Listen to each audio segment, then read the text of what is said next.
My second year of being a rabbi at Temple Israel in Boston, it was the very beginning of that year, and we were planning the first action that I was ever going to be in charge of, and it was for protecting our youth, and it was for seniors, and it seemed to be for a lot of different things, but a lot of things were going wrong.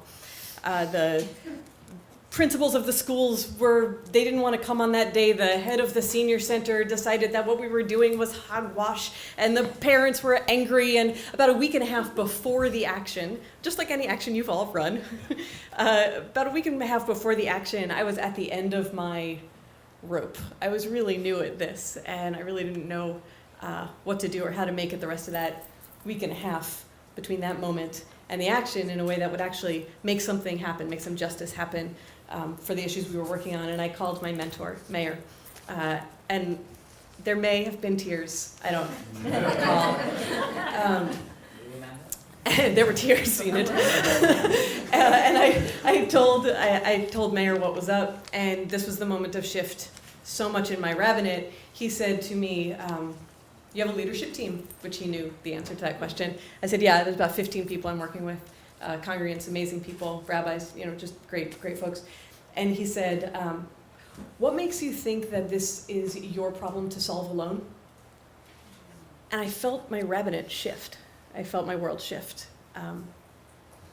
My attention went somewhere else, and I said, I don't actually ever want to be the rabbi who solves the problem by myself. I have a team.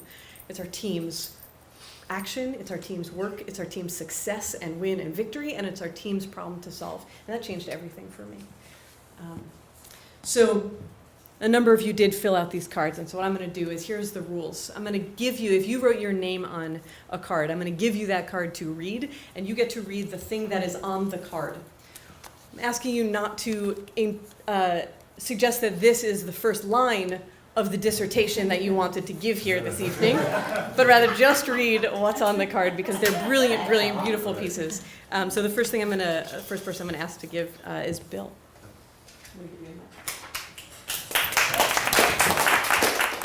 Thanks. Hello, everyone. Good to see people behind me now. So I'm Bill Gavovich.